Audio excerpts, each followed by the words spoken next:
الحمد لله وكفى وسلام على عباده الذين اصطفى أما بعد فأعوذ بالله من الشيطان الرجيم بسم الله الرحمن الرحيم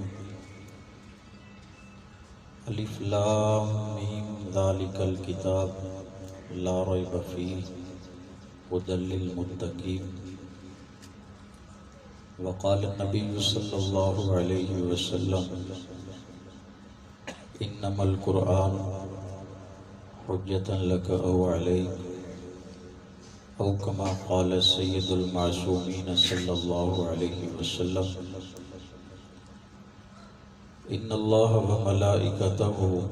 يصلون على النبي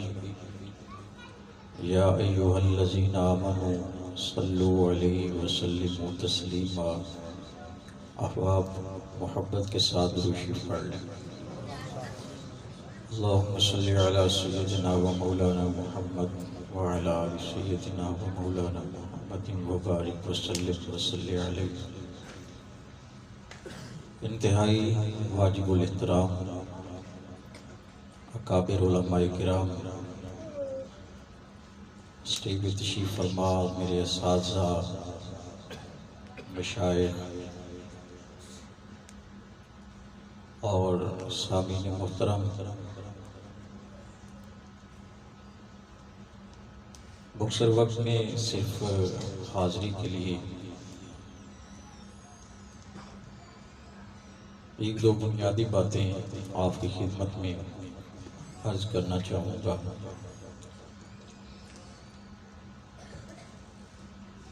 قرآن مجید شروع میں اپنا تعارف کروا رہا ہے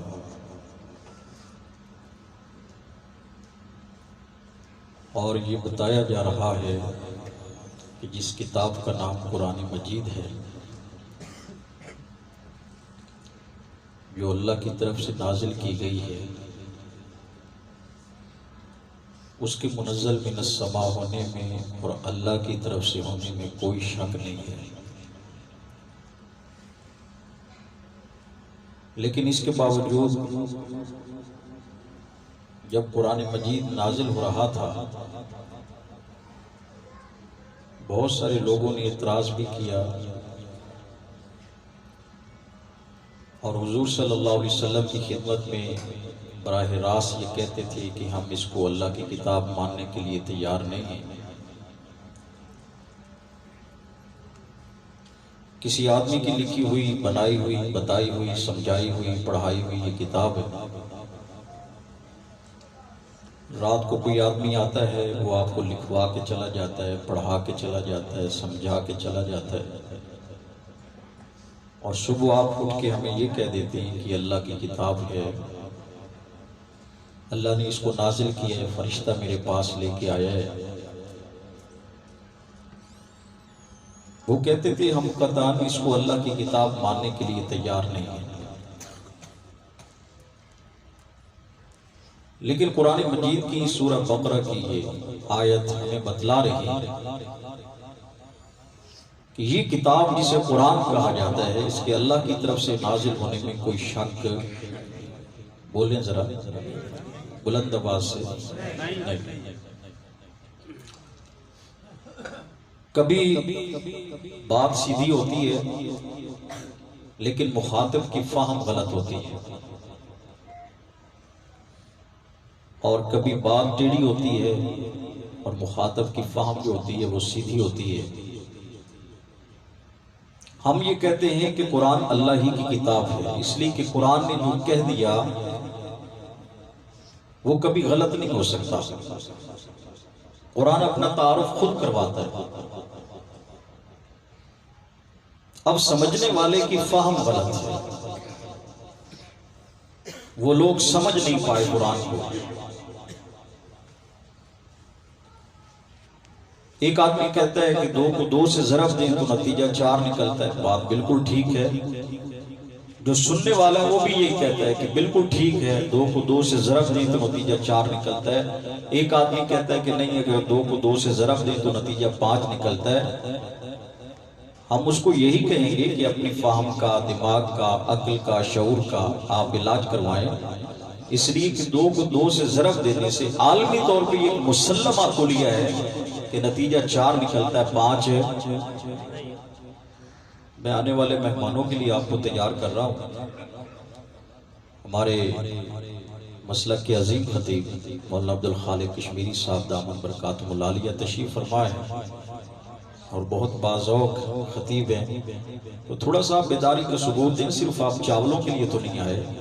تھوڑا سا بولنے کے لیے بھی آئے۔ تو ہم یہ کہیں گے کہ یہ بات غلط ہے، اس لیے کہ مسلمہ طور پہ عالمی طور پہ یہ بات ہے۔ ریاضی دانوں نے یہ کلیہ لکھا ہے، اخذ کیا ہے، اور یہ بات طے ہے کہ 2 کو 2 سے ضرب دیں تو نتیجہ کیا نکلتا ہے۔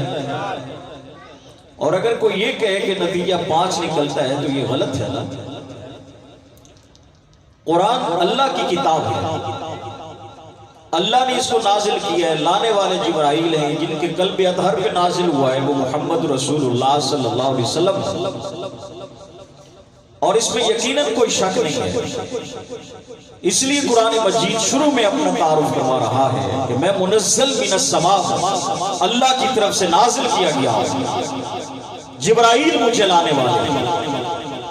اور جن کے قلب اطہر پہ میں نازل کیا گیا ہوں ان کے سینے کی قسمیں رب نے قرآن میں۔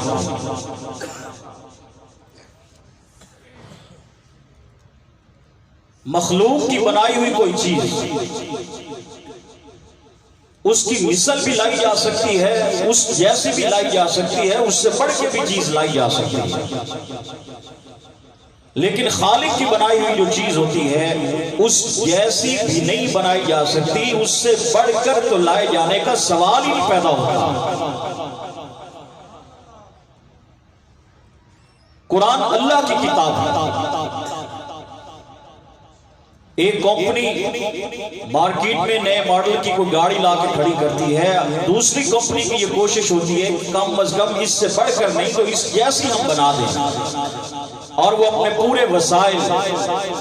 اپنے جتنے انجینئر ہوتے ہیں ان کی استطاعت اور صلاحیتیں اور جتنے ان کے پاس اسباب ہوتے ہیں وہ سارے کے سارے لگا دیتے ہیں، اور ان کی کوشش یہ ہوتی ہے کہ جس کمپنی نے یہ گاڑی بنائی ہے کم از کم اس سے بہتر نہیں تو اس جیسی ہی ہم لا کے مارکیٹ میں کھڑی کر دیں۔ ایک میڈیسن کمپنی اگر کوئی دوائی بناتی ہے تو دوسری کمپنی کی یہ کوشش ہوتی ہے کہ اگر اس سے بہتر نہیں تو اس جیسی دوائی بنا کے ہم مارکیٹ میں لا کے کھڑی کر دیں۔ معلوم یہ ہوا کہ مخلوق کی بنائی ہوئی جو چیز ہوتی ہے اس کو دیکھ کر اس جیسی بھی بنائی جا سکتی ہے اور اس سے بہتر بھی بنائی جا سکتی ہے۔ ایک عمارت جو کوئی انجینئر یا معمار اس کو کھڑا کرتا ہے، دوسرا انجینئر اور معمار اس کو دیکھتا ہے، وہ کہتے ہیں میں اس سے بہتر بنا سکتا ہوں اور اس جیسی بھی کھڑی کر سکتا ہوں۔ وہ اپنے پورے دماغ کو، فہم کو، عقل کو، شعور کو، اپنی پوری صلاحیتوں کو اور اپنی استطاعت کو لگا دیتا ہے اور کہتا ہے کہ میں نے اس سے بہتر عمارت کھڑی کرنی ہے، اور وہ کھڑی کر دیتا ہے۔ انسان کی بنائی ہوئی چیز اس جیسی بھی لائی جا سکتی ہے، اس سے بہتر بھی لائی جا سکتی ہے، لیکن اگر پوری کائنات کے سائنسدان مل کر یہ کہیں کہ یہ سورج جو آسمان پہ چمکتا ہے سردیوں کے اندر دھند کی وجہ سے نہیں نکل پاتا یا بس اوقات شام کے وقت غروب ہو جاتا ہے، ہم اس سورج جیسا کوئی سورج کیوں نہ بنا دیں کہ جب جنوری اور فروری کے مہینے میں دھند پڑتی ہے ہم وہ سورج نہیں نکلے گا تو اس سورج کو طلوع کر دیں گے، یا مل کر ساری کائنات کے دماغ بیٹھ جائیں اور کہیں کہ کبھی کبھی چاند گرہن لگ جاتا ہے، اگر یہ چاند طلوع نہیں ہوتا ہم اس جیسا ایک چاند بنا کر کے کھڑا کر دیتے ہیں، اگر یہ چاند نہیں نکلے گا ہم دوسرا چاند طلوع کر کے کائنات کو جگمگ کر دیں گے۔ اگر چنیوٹ میں پہاڑ موجود ہے، جنگ میں پہاڑی سلسلہ موجود نہیں ہے، کائنات کے سارے دماغ مل کر کے بیٹھ جاتے ہیں، کہتے ہیں کہ جنگ میں پہاڑ نہیں، چنیوٹ میں پہاڑ ہے، جہلم میں پہاڑ ہے، شمالی علاقہ جات میں پہاڑ ہے، ہم ان پہاڑوں جیسا ایک پہاڑی سلسلہ جنگ کے اندر مل کر کے کھڑا کر دیتے ہیں، وہ اپنی پوری صلاحیتیں لگا دیتے ہیں، دماغ لگا دیتے ہیں، فہم لگا دیتے ہیں، عقل لگا دیتے ہیں، کہتے ہیں کہ ہم نے جنگ میں پہاڑی سلسلہ کھڑا کرنا ہے۔ میں سوال آپ پہ چھوڑ رہا ہوں، میڈیسن کمپنی دوائی لا سکتی ہے، گاڑیوں کی کمپنی گاڑی لا سکتی ہے، معمار اور انجینئر دوسری عمارت کھڑی کر سکتا ہے، لیکن رب کا بنایا ہوا سورج جو آسمان پر چمک رہا ہے اگر کوئی بنانا بھی چاہے تو وہ لا سکتا ہے؟ اگر کوئی چاند بنانا بھی چاہے تو وہ بنا سکتا ہے، اگر کوئی پہاڑ بنانا بھی چاہے تو وہ بنا سکتا ہے، نہیں بنا سکتا۔ معلوم ہوا انسان کی بنائی ہوئی چیز اس جیسی بھی لائی جا سکتی ہے، اس سے بڑھ کر بھی لائی جا سکتی ہے، لیکن جو کائنات کے خالق نے بنائی ہے اس سے بڑھ کر تو سوال ہی نہیں پیدا ہوتا، اس جیسی لائی نہیں جا سکتی۔ اس لیے قرآن نے شروع میں کہہ دیا کہ سمجھو اس بات کو تمہاری فہم میں غلط ہے، تمہاری عقل میں فطور ہے، میں اللہ کی کتاب ہوں اور میرے منزل من السماء ہونے میں کوئی شک، بولیں یا بولیں کوئی شک ہے؟ ایک آدمی مجھے کہنے لگا کہ ہم اس کتاب کو نہیں مانتے۔ میں نے کہا نہ مانیں، آپ کے نہ ماننے سے کیا ہوتا ہے؟ قرآن اپنی سچائیوں بھری کتاب ہے، حقیقتوں بھری کتاب ہے۔ کروڑوں آئے جنہوں نے کہا ہم نہیں مانتے، اربوں آئے جنہوں نے کہا ہم نہیں مانتے۔ میں نے کہا تم قرآن کو کیوں نہیں مانتے؟ وہ کہنے لگے اس لیے کہ یہ معاذ اللہ اصلی قرآن نہیں ہے۔ میں نے کہا اصلی قرآن پھر اور کون سا ہے؟ کہنے لگے وہ قرآن تو حقیقت میں وہ آنا علی پہ تھا، لیکن بھول کر کے جبرائیل نبی علیہ السلام پہ لے گئے، اور پھر اصلی قرآن جو ہے وہ تو ہے ہی ہمارے آخری امام کے پاس، اور وہ غار میں لے کے بیٹھے ہیں، اور جب وہ آئیں گے اور کائنات میں امن قائم کرنے کے لیے آئیں گے اور وہ قرآن صحیح لائیں گے جو کہ علی پہ آنا تھا۔ میں نے کہا یہ قرآن مجید اصلی ہی کلام مجید ہے، اس لیے کہ جو لانے والا ہے قرآن مجید اس کے بارے میں یہ کہتا ہے ذی قوت عند ذی العرش مکین، وہ بڑی قوت والا ہے۔ میں نے کہا جبریل کتنی بڑی قوت والا ہے؟ مجھے بتایا گیا جبریل اتنی بڑی قوت والا ہے جس کے اندر خیانت کا سوال ہی نہیں پیدا ہو سکتا۔ تم کہتے ہو جبریل لانا علی پہ چاہتے تھے، لیکن دیکھے محمد کو غلطی سے چلے گئے، جبکہ قرآن کہتا ہے کہ نہیں، جبرائیل اتنی قوت والا فرشتہ ہے، کوئی اس سے چھین ہی نہیں سکتا، کوئی اس سے لے ہی نہیں سکتا۔ میں نے کہا جبرائیل کتنی قوت والا فرشتہ ہے؟ مجھے بتایا گیا جب حضرت یوسف علیہ السلام وہ بھائیوں نے کنویں کے اندر ڈالنا چاہا، حضرت یوسف علیہ السلام نے اپنے ہاتھوں کے ساتھ کنویں کی منڈیر کو پکڑا، لیکن بھائیوں نے اس پہ سوٹیاں اور لاٹھیاں ماری تاکہ یہ کنویں کی منڈیر کو چھوڑ دے۔ حضرت یوسف علیہ السلام نے کنویں کی منڈیر کو چھوڑ دیا، اور جب نیچے گرنے لگے اللہ کو پکارا۔ حضرت جبرائیل کہتے ہیں میں اس وقت 7ویں آسمان پہ تھا جب حضرت یوسف نے مجھے پکارا، اللہ نے مجھے فرمایا جبرائیل یوسف نے تجھے پکارا ہے، ابھی جاؤ جا کر کے یوسف کو اپنے پروں پہ بٹھا لو۔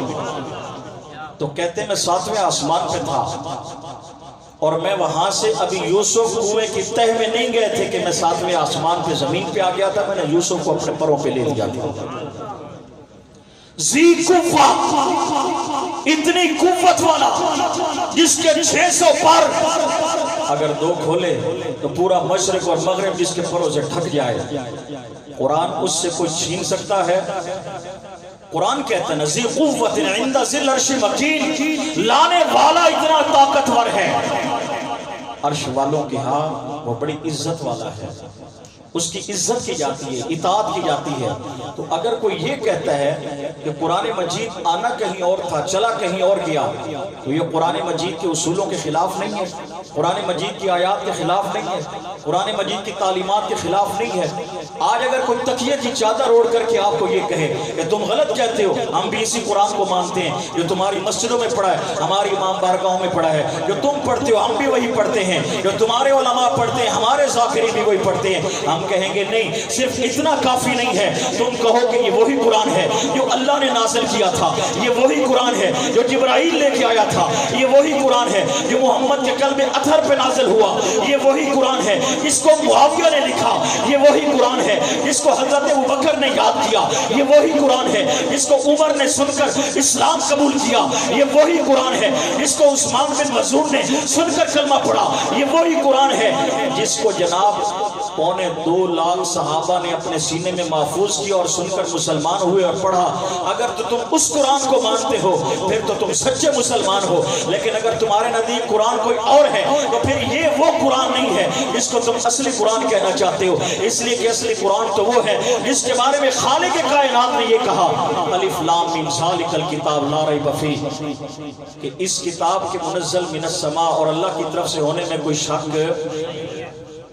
تو آپ ان سے کہیں کہ آپ اسی قرآن کو مانتے ہیں جس قرآن کے بارے میں یہ ہے، تو یقیناً وہ کبھی بھی اقرار نہیں کر سکے گا اور کبھی بھی یہ دعویٰ نہیں کر سکے گا کہ ہاں ہم اسی قرآن کو مانتے ہیں جس کو سن کر عمر نے کلمہ پڑھا تھا، ہم اسی قرآن کو مانتے ہیں جس کو سن کر حضرت طفیل بن عمر دوسی اور عثمان بن مظعون مسلمان ہوئے تھے۔ میرے بھائیوں، یہ مدارس جو قرآن مجید پڑھا رہے ہیں اور قرآن مجید کی جو تعلیم دے رہے ہیں، یہ ہمارے لیے بہت اہمیت اور حساسیت کے حامل ہے۔ دیکھیں، باغ ہوتا ہے، اس کے اندر چمن ہوتا ہے، پھول ہوتے ہیں، پھل ہوتے ہیں، درخت ہوتے ہیں، سب کچھ ہوتا ہے، لیکن اس پودے کی جڑ ہوتی ہے جس نے اپنے آپ کو زمین میں چھپایا ہوتا ہے، دفن کیا ہوتا ہے، اور اس باغ کے اندر جو زیب و زینت ہوتی ہے وہ اسی پودے کی تب جا کے بنتی ہے جب اس کی جڑ اپنے آپ کو زمین میں دفن کر دیتی ہے، اپنے آپ کو مار دیتی ہے، مٹا دیتی ہے، خاک کر دیتی ہے، تو دیکھنے والے کو پھر باغ کے اندر یہ ساری چیزیں نظر آتی ہیں۔